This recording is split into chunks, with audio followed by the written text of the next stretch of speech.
Okay, so welcome to another trade review. Today we're going to review a high resistance run during 10th of July. Let's get right into it. Okay,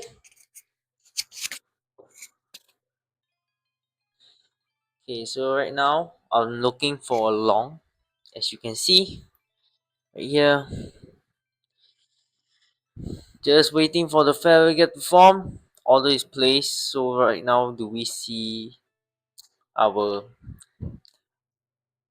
fill? Okay, it got filled, and you can see where was I trading. First, I was looking at this breaker right here. So this is a breaker, and this is being used as an inversion failure gap. And then we have the Mondays first presented failure gap. So a lot of confluence, and we all displays from the new day opening gap, and from 8th of July first presented failure gap. So it's a lot of stacking confluence right here, and really took out multiple sell side, and we have buy side untouched, and the first presented failure gap for this very day is left untouched also. So that is my trade premise, and that is basically what I'm looking for. And not just that we displaced from the new day opening gap, we did displace from the 7 of 7 new week opening gap, which is the current week new week opening gap also. So beautiful trade. Okay, this was one of the day where I expected a low resistance run, because it was just, this is literally a plus setup. Okay, so we got our fill. Basically, I want to see it move away from the failure gap, and ES is doing so.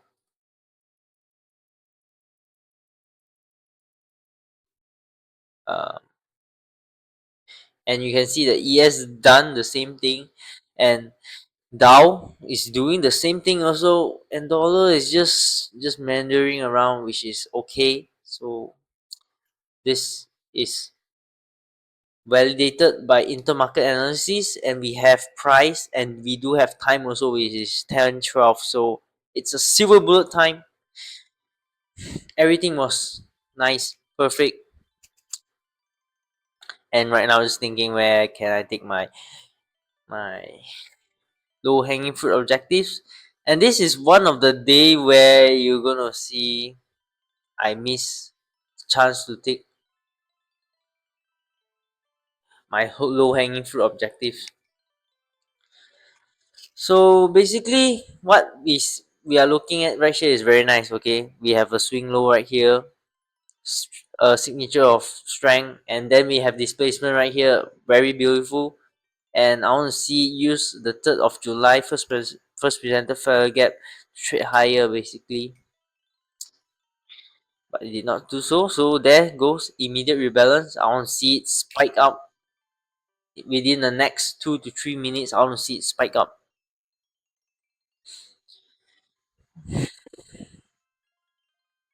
Yeah, beautiful. So do we see continuation? Do we see price continuously spiking up? Okay, because right now we are close to the 7 of 7. Okay, which is a 7 of July new week opening gap. This right here, I want to see it expand, just crush, just smash the new week opening gap. And there we go. My lowest hanging fruit is that CB right there in the premium. But there's something we will have to look into right now, is why did I shift the stop loss? Because mm, I realized that I missed out on something, and it was a 15-minute CB where we could have used it to take our lowest hanging fruit objectives. Okay, so right now you can see I'm just trading, just looking for another trade, just internalizing and just digesting what just happened just now, because that one movement, this one movement was like 50 points. It's manipulation. Okay, so dollar was just trading really higher, and I was just waiting for dollar to change direction in order for me to trade. Even So I was looking for another trade right now because to me, in my opinion, the low is already formed and we are closing up to 10:30. Oh, and this is what I want to talk about. Okay, just now you can see. Yep, this is exactly what I was talking about. The 15-minute CB. This is a 15-minute chart, and this 15-minute CB is the thing that I overlook, and yeah, it was a break-even trade, but it's just too bad. Okay, yeah. So this just reminded me of the importance of looking at the higher time frame charts also. So it's very simple, just every 15 minutes, every 1 hour, just go and have a glance on the high time frame charts, because 1 hour and 15 minutes is pretty much static because it only a new candle forms every new interval of like 15 minutes and 1 hour. So just be aware of are you in terms of price. Okay, that's very important. Yeah, I just finished my training and want to talk about one trade that I done last week, and congratulations, during this tough week of high resistance you made 1%, and yeah, I'm pretty satisfied with it. Yesterday, just looking back at my stats, I made also like 3%.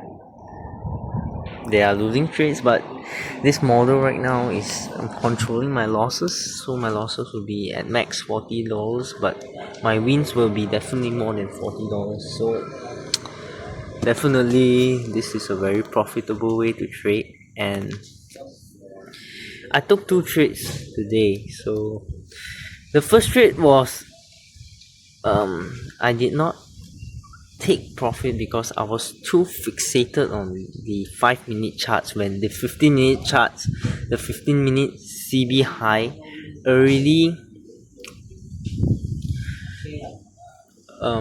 suggests that it's a good place for low hanging fruit. But I was looking at the 5-minute chart for low hanging fruit objective. So yeah, that's kind of like shit. And yeah, pretty much reminded me that the higher time frame charts, especially the 15-minute charts doing your trading, takes a lot more precedence. Okay, because prices touched there and spiked down, so that was pretty much a high resistance run signature already. But nevertheless, it was a lesson learned, and I also did manage my trade well, so it did not result in any losses or anything. But it just feel kind of pain to see that something that could have been profit turned out to be a break-even trade. But whose fault is that? It's my fault. It's the operator fault. The model didn't do anything wrong. Like ICT said in his podcast, every trading approach, every model is perfect, is flawless until you messed it up. So yep, I did messed up, and it's a very good lesson to learn. So yeah, another lesson learned. In fact, I'm very satisfied with this because I did not pay anything to learn this lesson. Well, I did pay the unrealized profits, but unrealized profit is unrealized profits. The thing is, I did not lose any money, so it's a really winning trade for me, and I'm feeling very comfortable right now to submit to the process. And pretty much this year is just desanitizing myself from every trade outcomes, just like how I trade demo accounts.